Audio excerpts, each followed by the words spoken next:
For the last 9 weeks, I've been traveling across Canada by train, stopping in each province to discover what makes each one of them unique. And this week, we arrive in our 10th and last province, British Columbia, to ride along with the Canadian Coast Guard and see the number of ways they keep our west coast safe.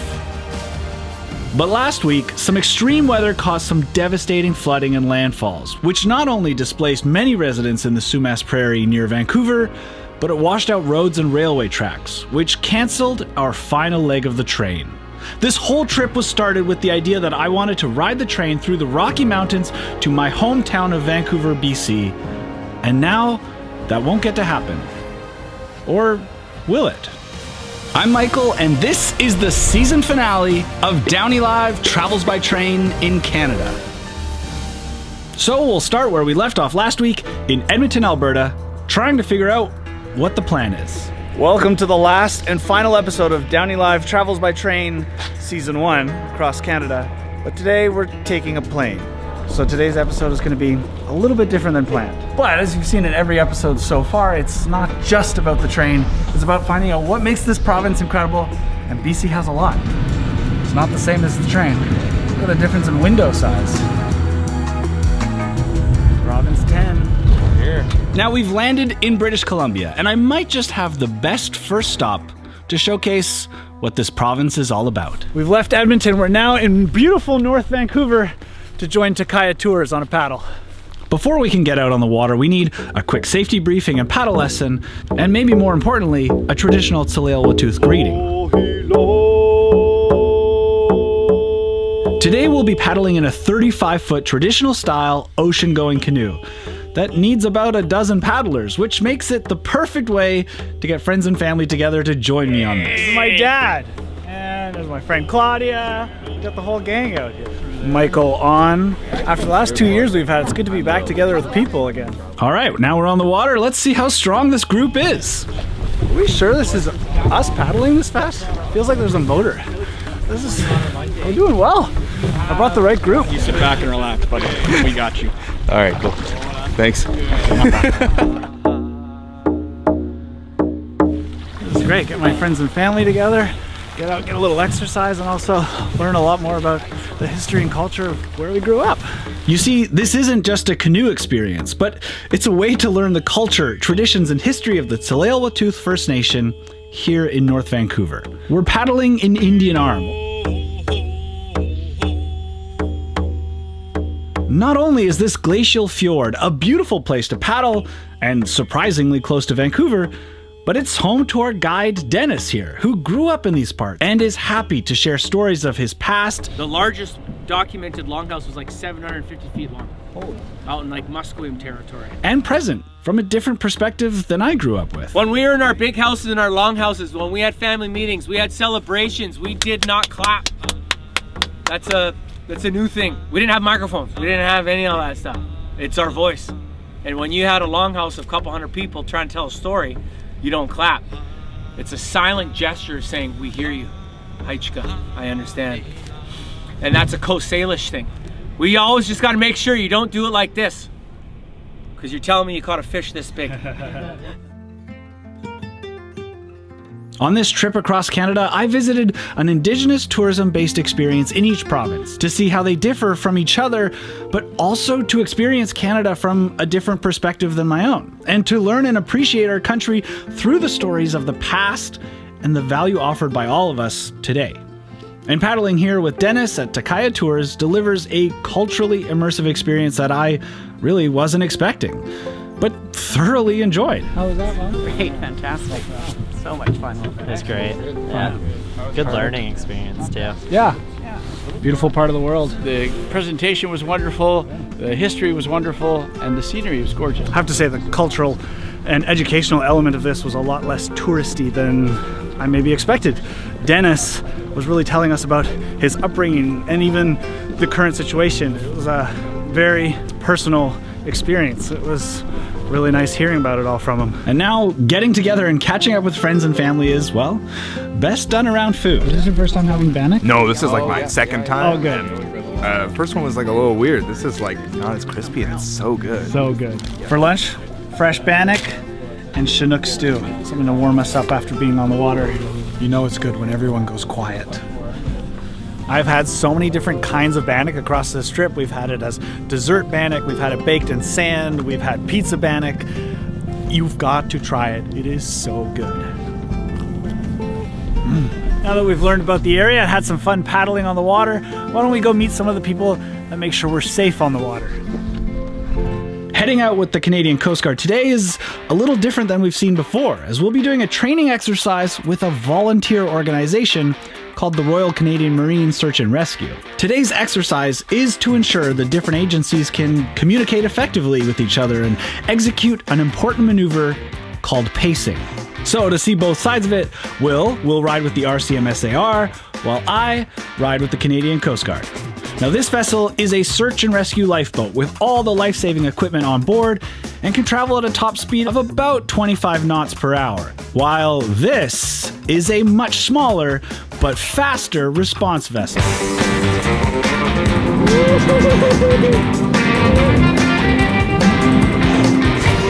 The idea is that the Coast Guard has a team ready at the station 24/7, so this larger vessel would get out on the water sooner, and this smaller vessel made up of volunteers would respond as quickly as they can and catch up to the Coast Guard vessel, just like this.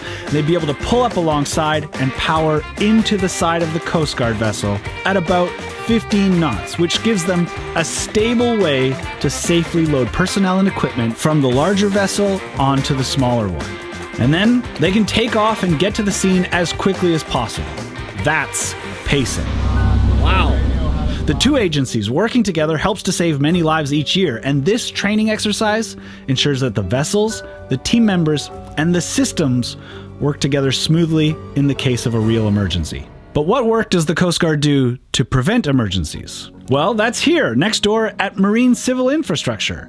And Troy here works in the paint shop. He's going to tell us a little bit about the navigational aids. As you can see, they're still a little dirty, so they'll have to get cleaned up, get the barnacles and the last little bit of sea creatures off there. The ship kind of takes care of most of it when they put it on board. These buoys are brought back here for regular maintenance and repainting, as a functional buoy can mean the difference between a boater making it back home safely or not. These are color coordinated and marked to be visually informative. They have a light on top and an audible aid, which uses the power of the waves to blow the whistle on the buoy. These buoys are a lot bigger than you think they are when you see them floating out at sea. Look at the size of this thing.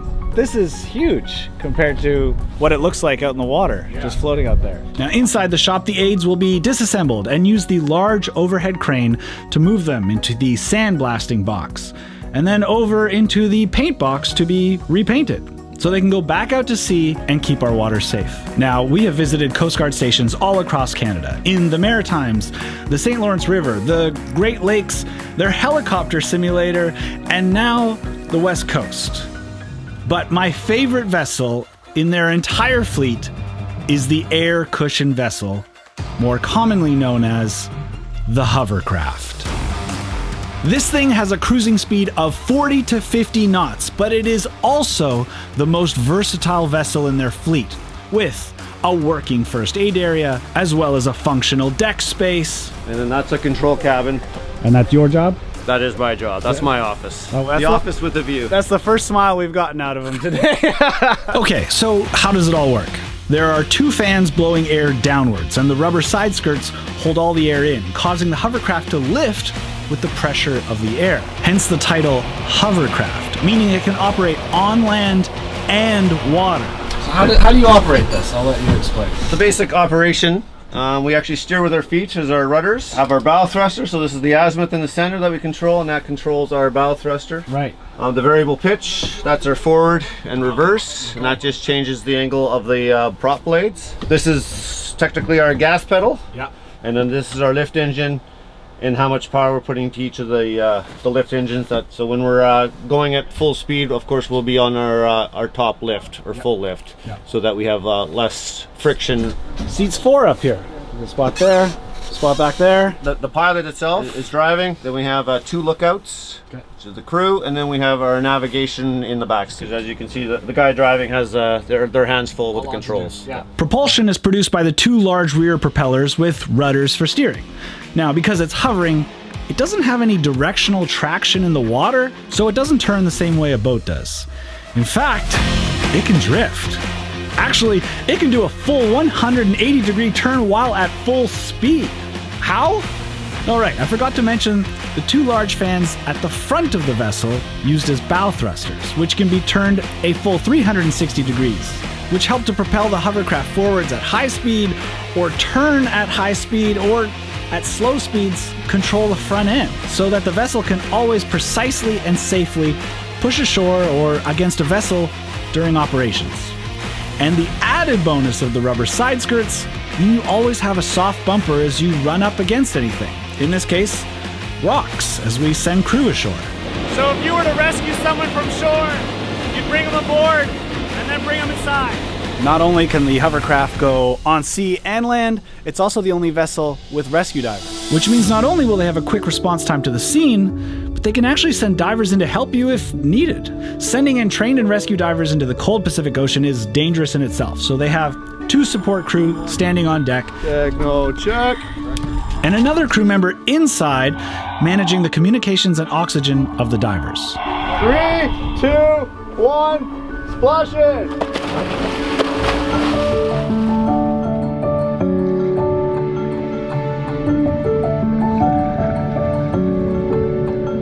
Now, because the divers are in the water at the moment, you'll notice that we're not hovering, we're floating like a traditional boat.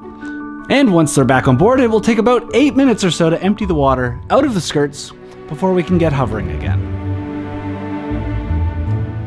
Now, the real beauty of the hovercraft is that it hovers above the water, which means that it can operate in shallow water. With the dangers of the terrain and weather here on the West Coast, we need a specialized vessel like the hovercraft to serve all our needs, to be able to support and operate as a search and rescue vehicle in almost any situation with a quick response time, whether against rocks, underwater, or on a beach.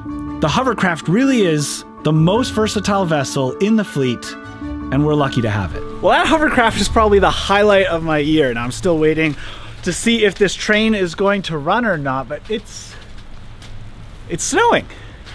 That's okay. That's not going to help with our train running, but it's Vancouver. It never really gets cold enough for the snow to stick around long enough, so we should be fine. But it did get cold.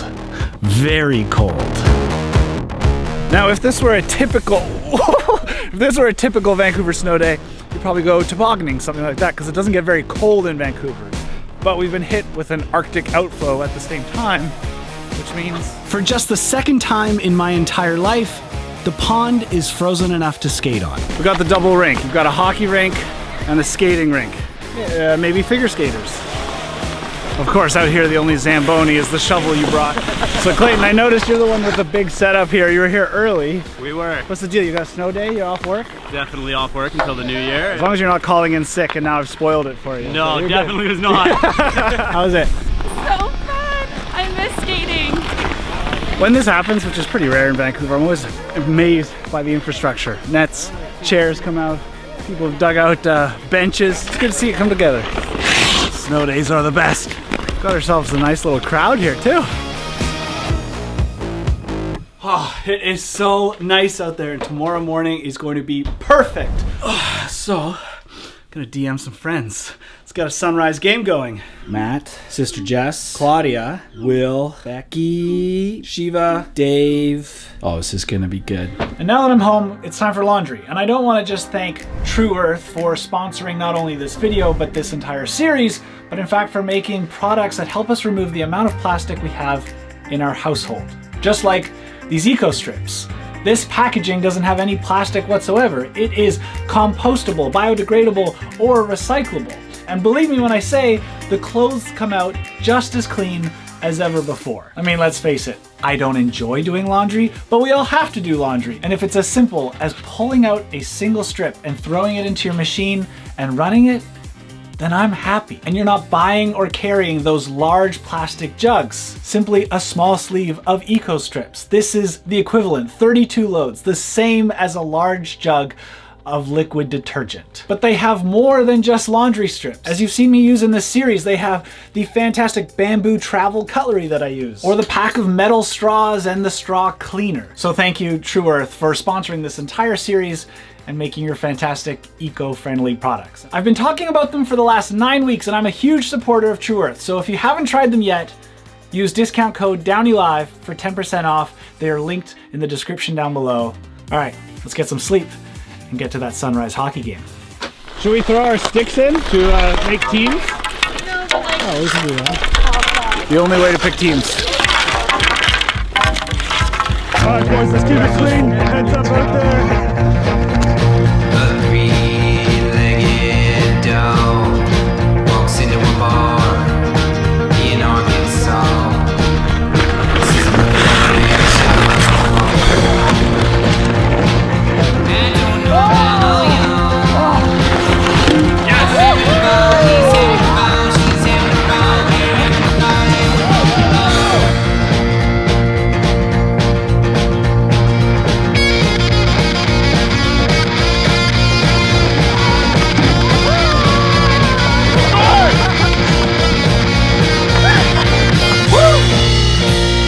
I know this is a normal thing for the rest of Canada, but it's incredible for Vancouver.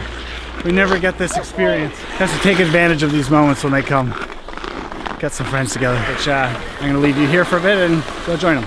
Now, hockey was a great distraction, but I'm still waiting on an email from Via Rail to see if our train is running tonight or not. What time is it? 11:36. We've been here 3.5 hours. It was a good day. Good day. But now it's time to check in with Via Rail. I just got news the train is running. All right, let's give Will a call. Yo, how are you? Good. I've got good news. Oh, what is it? You ready to ride the train again? Yeah! Is it back up? It's back up. I'm gonna come pick you up. Sounds good.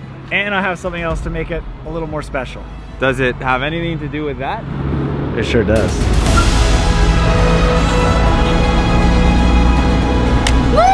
Because this is the finale, the final episode, and it deserves to be treated as such. But the train leaves tonight, which means, well, we're already running late.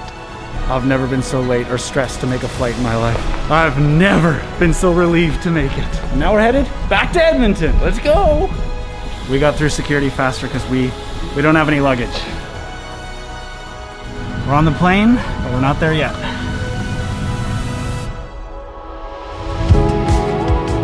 We're here in Edmonton. Woo! Minus 20. Minus 20. All right, let's get to that station. To the Via Rail station, please. Thank you. We made it. This is the moment I've been waiting for. I gotta admit, it's good to be back. And so, for the next 36 hours, we will be on board that train, headed back to Vancouver, through the Rocky Mountains to finish off episode 10 of 10. It's been a long ride. Across Canada, it all comes down to this.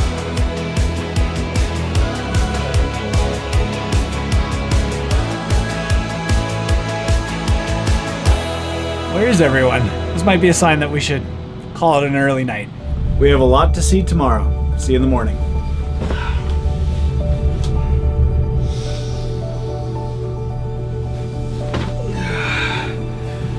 Good morning. And no, I didn't sleep in the tuxedo. I knew it was snowy outside, but as I head up to the dome car, I discovered that we are in a winter wonderland. We're not moving. We have a 3-hour delay so far, but I'm not mad about it. It's a pretty nice place to be stuck. It's time for brunch. I feel like we're dressed appropriately for this. Think back to the beginning of this series. We were in t-shirts and shorts and swimming, and now a winter wonderland. Just looking at the brunch menu out the window, and I have to say, this is officially my favorite restaurant in Canada.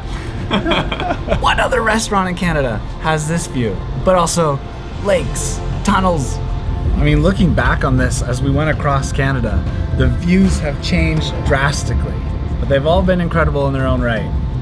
We're really lucky to have Canada. I don't want to pick any favorites because they're all different and they're all unique, but a winter wonderland, especially as we're getting closer to Christmas, just makes this ride all the more magical. It feels like the right way to end it. It does. And it kind of matches the black and white theme outside with our tuxedos. It feels right. Thank you. You're very welcome. And for you, sir. Thank you. And would you like to eat some?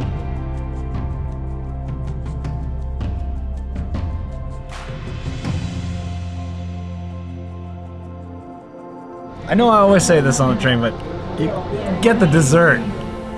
Now, I can't think of a better way to end this season than sitting in the dome car in a tuxedo, riding through the snow-covered Rocky Mountains, watching frozen lakes, snow-capped mountains, and a herd of elk pass by, as we come for a quick stop in Jasper National Park. So, while we're in this cute mountain town, let's try to find some fresh mountain water. Thank you, see you in a bit. See, Jasper, they have a little bit of a maintenance change and some stuff they have to do, so we have about 45 minutes right here in Jasper National Park. We're not exactly dressed for it, but we figured we'll check it out. I think we have enough time for one. Cheers. This whole trip across Canada has taught me that Via Rail really does have the most fitting slogan. Okay, time to head back. We don't want to be late. Oh, it's a big steam train. Back on board we go. Thank you, Jasper. The other thing I've learned while on board the train is that, well, there's nothing to do but sit back and enjoy where you are, which is something we don't often get to do enough in life. If someone tells you life is passing you by, it's usually a bad thing. But in this moment, that's all I want. As we come to the end of our 10-week trip across Canada, sitting here on the Canadian, riding through the Rockies, all I can say is, the camera doesn't do it justice, and this train is absolutely worth experiencing for yourself.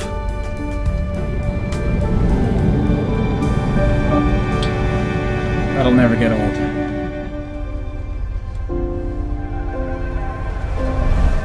What I've learned from this train trip is that Canada is a beautiful country with a diverse landscape, from red cliffs to sandy beaches, rolling rocks, lots of lakes, followed by the Golden Prairies and the famous Rocky Mountains. It is absolutely worth seeing. In fact, it's not important if you travel by car, boat, plane, or even train. What's important is that wherever you go, you'll find friendly people who have found ways to do what they love. Remember when we met Captain Dave, the cod fisherman, and Darren, who wanted to be a lumberjack and became a 7-time world champion log runner, and Heather, who wanted to spend all day at the beach, so she's now a guide at the Bay of Fundy, or Jonathan, who loves French fries so much he took over the family business, Emmanuel, who is helping to build Canada's new light metro system, the REM, or Clinton, who has restored Canada's first commercial winery. What about Krista, who wanted to bring her community together by using delicious, modern, and traditional food? Or Solomon, who lives so far away from anyone, his nearest neighbor is over 60 kilometers away. And Tracy, an ex-national archer who is sharing her ancestor story through her ranch. So whatever you want to do, whether it's to be a train engineer or play life-size video games, kick field goals, throw some stones, smash snowballs, make sandwiches, or drive a hovercraft, you can do it in Canada. So I hope you get the chance to do what you love, because you deserve it. Spending about 150 hours on this train from Nova Scotia to British Columbia really has me appreciating Canada and everything we've experienced on this incredible trip. And with that, our trip is coming to an end. Next stop, Vancouver. There it is, that's Vancouver. We made it.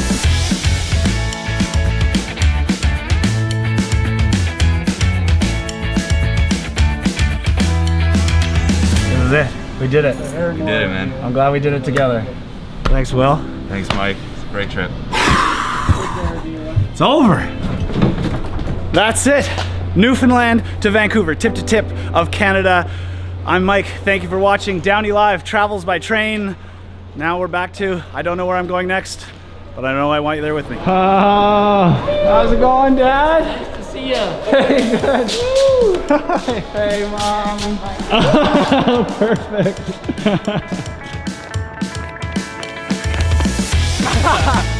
Perfect.